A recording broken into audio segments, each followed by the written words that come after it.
नमस्कार दोस्तों, रुक्मिणी क्लासेस के यूट्यूब चैनल में आपका स्वागत है। आज हम हिंदी के क्वेश्चंस करने वाले हैं जो कि पिछले एग्ज़ाम्स में आए हुए हैं। ये हिंदी के क्वेश्चंस जो हैं, बहुत से एग्ज़ाम्स में हिंदी के क्वेश्चन दिए जाते हैं, जैसे पटवार में, एसआई में, इनमें। तो ये पिछले एग्ज़ाम्स में आए हुए क्वेश्चन पेपर हैं, इनका सॉल्यूशन आज हम करने जा रहे हैं। तो आज का अपना पहला क्वेश्चन है, पूर्वकालिक क्रिया के लिए कौन सा विकल्प सही है। तो पूर्वकालिक क्रिया होती है एक क्रिया करने के बाद दूसरी क्रिया की जाती है, वो पूर्वकालिक। ये पूर्व वाली क्रिया जो होती है उसको पूर्वकालिक क्रिया के नाम से जाना जाता है। तो इसमें इस प्रकार से देखेंगे अपन। तो पहले ऑप्शन पर चर्चा करते हैं। समय पर सोना अच्छी बात है, तो इसमें सोने की बात आ रही है, मतलब एक ही क्रिया है। हंसने वालों को मना करो, मना करना एक ही क्रिया है। वह नहाकर पूजा करेगा, इसमें नहाकर भी एक क्रिया हो गई, पूजा करना भी एक क्रिया हो गई, दो क्रिया आ गई। बहता पानी साफ होता है, इसमें क्रिया की, इसमें साफ होता है क्रिया की, होता है आया इसमें, तो है इसमें क्रिया हो गई, सहायक क्रिया जो है। तो इसमें देखते हैं कि जिसमें नहाकर पूजा करेगा, तो नहाकर एक क्रिया हो गई, पूजा करेगा दूसरी क्रिया हो गई। तो जो नहाकर है वो पूर्वकालिक क्रिया है, ये मेन क्रिया जो है वो होगी। तो इसका आंसर हो जाएगा सी। तो ऑप्शन सी पहले क्वेश्चन का आंसर हो जाएगा। नेक्स्ट क्वेश्चन है, जिसका वर्णन नहीं हो सकता।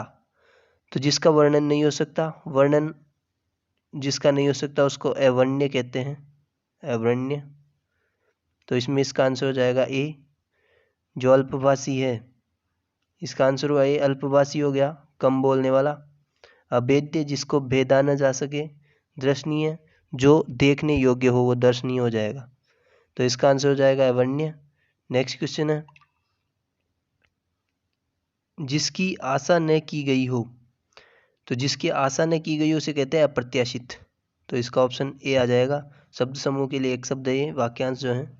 तो जिसकी आशा न की गई है प्रत्याशित है। प्रत्यक्ष, जो आंखों के सामने होता है। अनायास, जो अनायास बिना किसी कारण ही घटित हो जाता है उसको अनायास कहते हैं। नेक्स्ट है, निम्नलिखित में से जिस मुहावरे का अर्थ सदैव एक जैसी स्थिति के लिए उपयुक्त है उस मुहावरे का चयन करें। तो सदा एक जैसी स्थिति के लिए ये मुहावरा नहीं है, एक लोकोक्ति है। तो इसका आंसर हो जाएगा डाक के तीन पात, सदा एक जैसी स्थिति। तीन लोकों में मथुरा न्यारी, इसका देखते हैं। तो इसका अर्थ होगा सबसे निराला या सबसे अलग जो है वो तीन लोकों में मथुरा न्यारी का अर्थ हो जाएगा। तुरंत दान महाकल्याण का अर्थ होगा समय रहते किया गया कार्य उपयोगी रहता है। तो समय रहते कार्य कर लेना चाहिए, ये उपयोगी रहता है, इसका अर्थ होगा तुरंत दान महाकल्याण। और जिसकी लाठी उसकी भैंस का तो ज़्यादातर लोगों को पता ही होता है कि शक्तिशाली की ही जीत होती है, ये इसका अर्थ हो गया। तो इसका आंसर हो जाएगा डाक के तीन पात, जिसका अर्थ होगा सदैव एक जैसी स्थिति। नेक्स्ट है, जस राजा जस दूल्हा तस बनी बारात। इसमें ये भी अशुद्धि कर दिया है, हिंदी का पेपर है फिर भी। बारात, बराता नहीं आएगा इसमें, बारात आएगा। शुद्ध है बारात शब्द, बारात जो है वो अशुद्ध है, बारात जो है वो अशुद्ध होता है और बारात जो है वो शुद्ध होता है। तो इसका जस राजा तस बनी बारात, इस लोकोक्ति का अर्थ होगा अपना संगठन से कार्य सिद्ध होता है, ये गलत है। सुंदर वस्तु के साथ सुंदर वस्तु का मेल, ये भी गलत है। सभी एक जैसे, सभी साथी एक जैसे, तो ये बिल्कुल सही है, क्योंकि जैसा दूल्हा है वैसी ही बारात है, इसका अर्थ हो रहा है सभी साथी एक जैसे हैं। तो इसका आंसर हो जाएगा सभी साथी एक ही जैसे।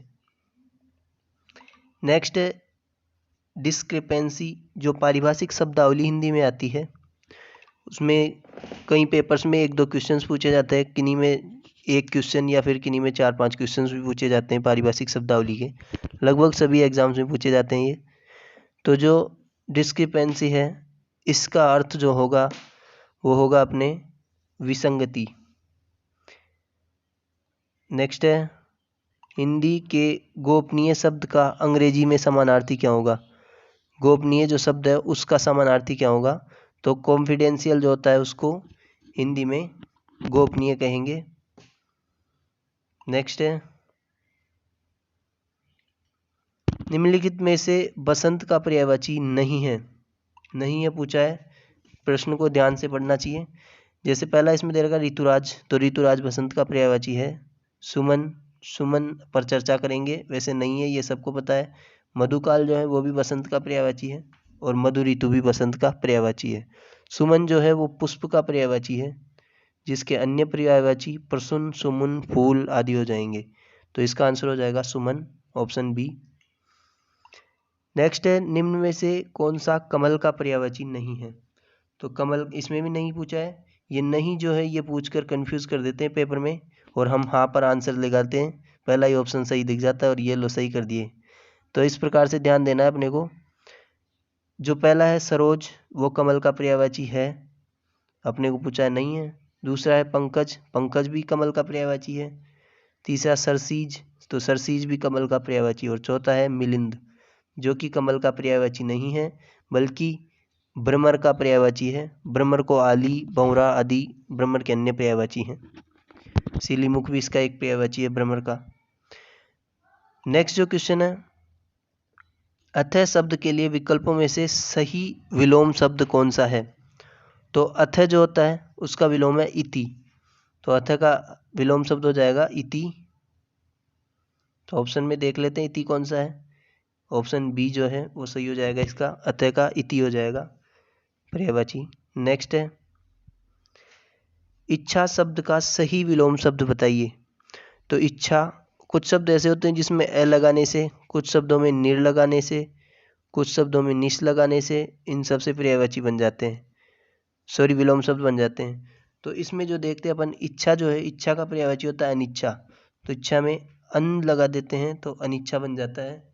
तो इसका आंसर हो जाएगा अनिच्छा। नेक्स्ट है, अज शब्द के अनेकार्थक शब्द का चयन कीजिए। अनेकार्थक जो शब्द है, तो अज जो है वो है ब्रह्मा का अनेकार्थक शब्द।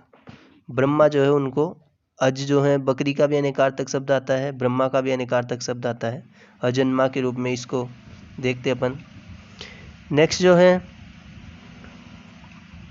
नेक्स्ट क्वेश्चन अपना, कनक शब्द किस अर्थ का वाचक नहीं है? तो इसमें भी नहीं है पूछा है अपने को, तो नहीं आंसर बताना है। सोम जो है, सोना जो है वो भी कनक का एक पर्यायवाची है। धतुरा है वो भी कनक को धतुरे को भी कनक कहा जाता है। और ऑप्शन डी गेहूं है, गेहूं को भी कनक कहा जाता है। तो इसका आंसर हो गया सोम। सोम जो है वो अमृत का पर्यायवाची हो गया, सोम, सुधा, अमृत, ये तीनों सोम के पर्यायवाची हैं। तो इसका आंसर हो जाएगा सोम। तो नेक्स्ट क्वेश्चन है, अपने को शब्द युग्म पूछा है। शब्द युग्म के जो अर्थ हैं वो बताने हैं। अभिराम और अविराम, अभिराम और अविराम का पूछा है। तो अविराम का मतलब निरंतर बिना रुके या निरंतर हो गया, वो अविराम है। अब नेक्स्ट सेकंड वाले में यदि निरंतर या अविराम बिना रुके दिख रहा है तो अपने को आंसर सीधा देख लेते हैं। तो इस प्रकार से देखें तो पहले में भगवान राम है, दूसरे में सत्य है, तीसरे में निरंतर है और चौथे में नयन प्रिय है। तो यदि अविराम दिख रहा है, इसका निरंतर या लगातार होगा। तो निरंतर इसमें दिख गया, एक ही ऐसा ऑप्शन है तो सीधा आंसर अपन लगा सकते हैं। यदि ऐसा ऑप्शन नहीं दिया जाता तो भी अपने को दोनों चीज़ें याद करनी पड़ेगी। तो अभिराम जो है वो सुंदर को कहते हैं। तो इस प्रकार से अपना आंसर हो जाएगा सी अपना आंसर हो जाएगा। नेक्स्ट जो है, कटिबद्ध और कटिबंध, इसमें भी सही अर्थ पूछा है, जो शब्द युग्म है ये भी। तो इसमें भी दोनों में से एक अपने को यदि सही पता हो और इस प्रकार का ऑप्शन अपने को दिया गया हो तो उसको अपन आंसर कर सकते हैं। तो कटिबद्ध जो है वो तैयार रहने को, हमेशा कटिबद्ध रहे, तैयार रहने को कहते हैं कटिबद्ध। तो इसमें आ जाएगा आंसर, पहले में हो जाएगा तैयार। तो तैयार इसमें एक ही में दिया हुआ है, ऑप्शन ए में। तो इसका सही आंसर हो जाएगा ऑप्शन ए, तैयार। और कटिबंध मतलब कमरबंद, कमर पर बंद बांधा जाता है। कटिबंध एक प्रकार का आभूषण होता है, तो इसको कटिबंध कहते हैं। नेक्स्ट है, निम्नलिखित में से अशुद्ध शब्द है। तो अशुद्ध शब्द छांटना है अपने को इनमें से। विकृत जो है, विकृत शुद्ध है। विलुप्त भी शुद्ध है। और व्यक्ति भी शुद्ध है। और ये जो विकृत है ये गलत है। मतलब एक ही क्वेश्चन को अपने को शुद्ध अशुद्ध दोनों पूछ लिया, इसी का शुद्ध रूप जो है वो ऑप्शन ए में दे दिया अपने को। तो इस प्रकार से भी क्वेश्चन कर सकता है एग्जामिनर, किसी भी प्रकार से घुमा सकता है। तो जो डी है उसका शुद्ध रूप अपन देखें तो ए हो जाएगा। तो इसका सही आंसर हो जाएगा अपना डी, ऑप्शन डी इसका सही आंसर हो जाएगा, विकृत। और इसका शुद्ध रूप पूछे तो विकृत का शुद्ध रूप ये हो जाएगा, ये विकृत है और ये विकृत है, तो विकृत सही आंसर हो जाएगा। अपना नेक्स्ट क्वेश्चन है, निम्न शब्द समूह में से किस समूह में सभी शब्द शुद्ध हैं? तो इन तीनों में से यदि अपने को एक भी अशुद्ध शब्द अपन ने छांट लिया तो उसको अपन गलत कर सकते हैं। वैसे सभी शुद्ध शब्द पता होना चाहिए अपने को, सभी शुद्धि अशुद्धि। किसी में एक ही अशुद्ध दे दिया और वही अपन में अपने पकड़ में नहीं आया तो अपना क्वेश्चन गलत हो सकता है। तो इसमें पहला जो ऑप्शन है वो देखते हैं, झोंपड़ी। झोंपड़ी मान लो किसी को पता नहीं है झोंपड़ी कैसे लिखते हैं, तो आगे चलते हैं। शुभेच्छु, शुभेच्छु शुद्ध है। मूर्छा, मूर्छा जो है वो अशुद्ध है, क्योंकि इसमें आधा च आएगा बीच में, ये शब्द होता है मूर्छा, इस प्रकार से मूर्छा होगा। और झोंपड़ी का भी सही शुद्ध शब्द देखें तो झोंपड़ी में होता है एक मात्रा होती है झोंपड़ी में। नेक्स्ट है, अगला देखते हैं, गृहिणी। गृहिणी सही है। भ्रांति, भ्रांति भी सही है। जिजीविषा, अब जिजीविषा किसी को पता नहीं हो भाई कैसे लिखते हैं तो अपन इस ऑप्शन को एक बार छोड़ के चलते हैं। नेक्स्ट में चलते हैं सी, तकनीकी। तकनीकी गलत है क्योंकि की में छोटी मात्रा आती है, तो ये ऑप्शन भी अपना गलत हो गया। पहला ऑप्शन अपना गलत हो ही गया था। अब चौथे ऑप्शन पर चलते हैं। चौथे ऑप्शन में बारात, मलिन, मालिन और हरिण। तो बारात जो है, बारात भी अपना गलत हो गया क्योंकि मैंने अभी पीछे चर्चा की थी भाई बारात नहीं होता है, ये बारात होता है, तो इसमें आ जाएगा बारात। तो ए, सी और डी तीनों गलत हैं, तो इसमें ऑप्शन बी सही हो जाएगा, अपना आंसर हो जाएगा ऑप्शन बी। वैसे और बाकी पर चर्चा करें तो ये अमात्य नहीं, अमात्य होता है। हरिण, हिरण होता है। मालिन बिल्कुल सही है। तो इन सभी पर अपन ने चर्चा की। इस क्वेश्चन का आंसर हो जाएगा गृहिणी, भ्रांति, जिजीविषा। अपने को जिजीविषा का पता नहीं होने पर भी अपन ने क्वेश्चन बिल्कुल सही किया। उसका कारण है कि बाकी सबको अपन ने पहले काट दिया कि कौन कौन सा क्वेश्चन, कौन कौन सा ऑप्शन गलत है। तो इस प्रकार से भी अपन क्वेश्चन को हल कर सकते हैं आसानी से। नेक्स्ट है, निम्नलिखित में से सटीक और शुद्ध वाक्य को पहचानिए। तो बिल्कुल जो शुद्ध वाक्य है वो अपने को पहचानना है इनमें से। आप लोग अपनी अपनी रजाई ले लीजिए। दादाजी की बीमारी चिंतनीय है। उसके प्राण खत्म हो गए। मुझे भारी दुख हुआ। तो देखो ऑप्शन में चलते हैं, आप अपनी अपनी रजाई ले लीजिए, ये सही सही लग रहा है अपने को। दादाजी की बीमारी चिंतनीय है, तो ये जो सेकंड ऑप्शन है दादाजी की बीमारी चिंतनीय है, ये कुछ गलत लग रहा है क्योंकि बीमारी के लिए चिंतनीय नहीं आएगा, बीमारी गंभीर है, गंभीर बीमारी आएगी इसमें। अगला देखिए, उसके प्राण खत्म हो गए, तो प्राण खत्म नहीं होते, प्राण पखेरु उड़ते हैं, तो इसमें भी ये सेकंड भी, सी भी गलत हो जाएगा। मुझे भारी दुख हुआ, तो भारी दुख नहीं होता है, बहुत दुख होता है या बहुत ज़्यादा दुख होता है, तो इसी तीसरा भी गलत हो जाएगा। तो ऑप्शन हो जाएगा ए। अब सभी लोग या आप लोग अपनी अपनी रजाई ले लीजिए, आप लोग अपनी अपनी रजाई ले लीजिए, ये ऑप्शन सही हो जाएगा। नेक्स्ट है, निम्नलिखित में से कौन सा वाक्य अशुद्ध है? अशुद्ध वाक्य छांटना है इसमें भी। तो यह पानी का कुआं कैसे सूख गया। नेक्स्ट, तुम्हारा यहाँ क्या काम है, तो तुम्हारा यहाँ क्या काम है बिल्कुल शुद्ध वाक्य है।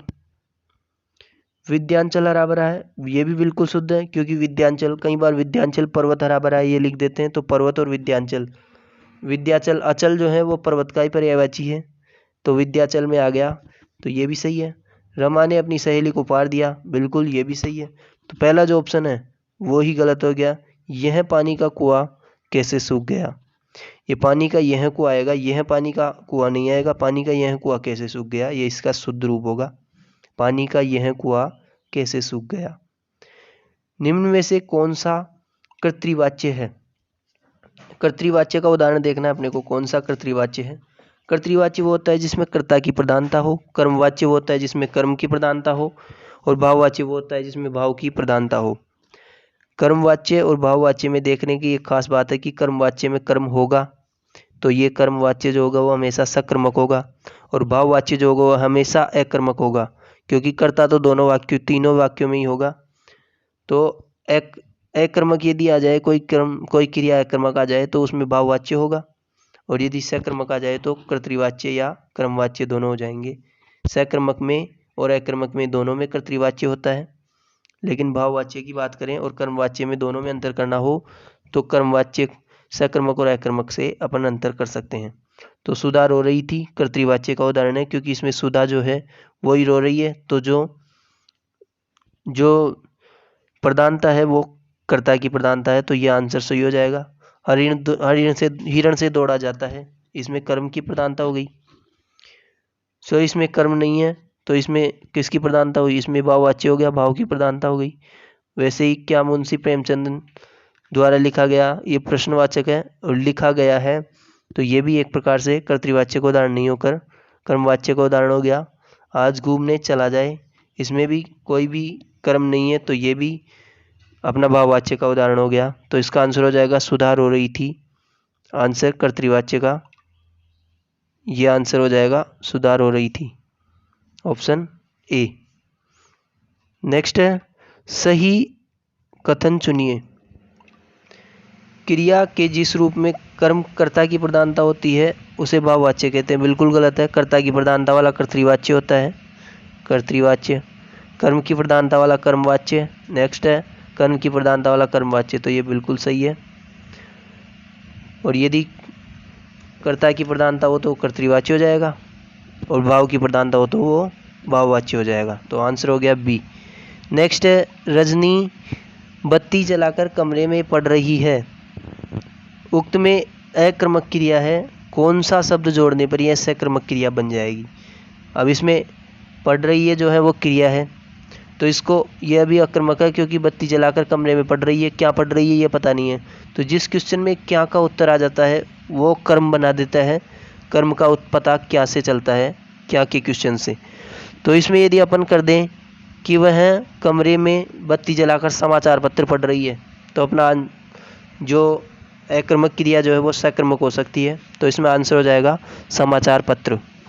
52 का आंसर हो जाएगा अपने बी।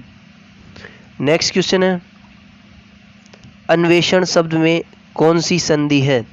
तो अन्वेषण शब्द जो है संधि पहचानने का सिंपल तरीका है, यदि आधा शब्द किसी में भी आ जाए और उसके बाद में य व र आ जाए तो वो शब्द होगा, वो उसमें संधि होगी यण संधि, हमेशा यण संधि होगी उसमें, लेकिन फिर भी एक बार चेक कर लेना जरूरी है। तो इसमें आंसर हो जाएगा यण संधि। अन्वेषण जो है उसका जो संधि विच्छेद है वो भी करते हैं अपन, संधि विच्छेद हो जाएगा अन्वेषण का, संधि विच्छेद होगा अनुधन ऐसन, अनुधन ऐसन हो गया अन्वेषण। अनु में उ आ गया और इधर से ए आ गया, तो ये स्वर संधि का उदाहरण है। और यदि उ के बाद में कोई भी स्वर आए तो उसके असमान स्वर आए तो उसका क्या कर देते हैं, उसका व हो जाता है और ये यण संधि में होता है। तो इसका आंसर हो जाएगा अनुधन ऐसन यण संधि हो गया, इस ऑप्शन ए हो गया इसका आंसर। नेक्स्ट है पीताम्बर शब्द में कौन सी संधि है। तो पीताम्बर में है पीत धन अंबर जो है इसका संधि विच्छेद हो गया, तो पीत धन अंबर पीताम्बर हो गया। इसमें अंतिम अ हो गया और इसमें शुरुआत में अ आ गया, तो अ धन अ का योग से आ बनता है। ये किस संधि में होता है, ये आप सभी को मालूम होना चाहिए कि ये दीर्घ संधि में होता है, तो दीर्घ स्वर संधि इसका आंसर हो जाएगा अपना दीर्घ संधि, ऑप्शन डी। नेक्स्ट है सुपुरुष में कौन सा समास है। सुपुरुष में कौन सा समास है, तो ऐसा जो है सुपुरुष जो है इसमें तत्पुरुष समास भी नहीं होगा, अवयवी भाव भी नहीं होगा क्योंकि अवयव नहीं है, द्वंद्व तो होगा ही नहीं क्योंकि द्वंद्व में दो शब्द आते हैं, दोनों पद होते हैं तो दोनों पद प्रधान होते हैं, तो इसमें होगा कर्मधारय। पहले इसका अपन यदि समास विग्रह कर सके तो समास विग्रह करने पर आसानी से पता लग जाता है कि कौन सा समास है। तो सुपुरुष का समास विग्रह हो जाएगा, सु है जो पुरुष जिसमें विशेषण और विशेष्य दोनों बताते हैं वो कर्मधारय समास होता है। तो पुरुष जो है वो विशेष्य है, सु है जो है वो विशेषण है। सु जो है अच्छा है तो अच्छा पुरुष है, सु है जो पुरुष, तो इसका समास विग्रह हो जाएगा, तो आंसर हो जाएगा कर्मधारय। नेक्स्ट है निर्विकार शब्द में कौन सा समास है। निर्विकार शब्द, तो निर जो है इसमें अवयव आ गया, तो ये शब्द हो गया। अवयवी भाव समास जिसमें अवयव होता है वो अवयवी भाव समास हो जाता है। ऑप्शन डी आ गया इसका आंसर, निर्विकार। नेक्स्ट है सु उपसर्ग से निम्न में से कौन सा शब्द बना है। सु उपसर्ग से बना शब्द देखना है तो सुरेश है, सु को हटा देते हैं तो रेस है, रेस का कोई भी मूल शब्द नहीं बनता है। सुकर्म है तो सु को हटा देते हैं तो कर्म बनता है, कर्म एक मूल शब्द है बिल्कुल। और मूल शब्द में उपसर्ग जोड़ने पर उसका अर्थ परिवर्तन हो जाता है। तो रेस सुंदर है, सु हटा देते तो न, आधा न और दर बच जाता है, इसका भी कोई अर्थ नहीं है। और सुरेंद्र है, इसमें सु को हटा देते तो रेंद्र बच जाता है। तो इस प्रकार से मूल शब्द जो है वो कर्म ही बच रहा है, तो इसका सुकर्म हो जाएगा आंसर। और ये जो है सुकर्म हो जाएगा इसका आंसर। और बाकी में किसी में भी जो मूल शब्द नहीं बच रहा है, इसलिए आंसर इसका सुकर्म हो जाएगा, ऑप्शन बी। नेक्स्ट है संस्कार शब्द में किस उपसर्ग का प्रयोग हुआ है। तो संस्कार जो है उसमें सम उपसर्ग का प्रयोग हुआ है, समधनकार, संस्कार, समधनकार विसर्ग संधि होकर इसमें संस्कार हो जाएगा। तो नेक्स्ट इसका आंसर हो जाएगा सम, उपसर्ग सम है इसमें। नेक्स्ट है तैराक शब्द में कौन सा प्रत्यय है। तो तैराक जो है तैरना क्रिया है, तैरना क्रिया में आँख प्रत्यय लगा दिया अपन ने तो तैराक बन गया। तो ये क्या हो गया, तैराक, आँख प्रत्यय हो गया इसमें। नेक्स्ट है पछतावा में प्रत्यय है। तो पछतावा पछताना हो गया, पछताना क्रिया है, पछताना क्रिया में यदि आवा प्रत्यय लगा देंगे तो पछतावा बन जाएगा। तो इसका आंसर हो जाएगा ऑप्शन ए। आज अपन ने हिंदी के कुछ क्वेश्चंस पर चर्चा की है और ये क्वेश्चंस आपके विभिन्न एग्जाम्स में पहले आए हुए हैं और आने की संभावना भी है क्योंकि अच्छे क्वेश्चंस थे। तो इस प्रकार से आप अपनी तैयारी करते रहिए और हमारे यूट्यूब चैनल पर बने रहिए। और यूट्यूब चैनल को यदि आपने सब्सक्राइब नहीं किया हो तो प्लीज़ इसे सब्सक्राइब करें, बेल आइकन को ज़रूर प्रेस करें ताकि आपको नोटिफिकेशन मिले जो भी वीडियो हमारी तरफ से अपलोड हो। तो धन्यवाद।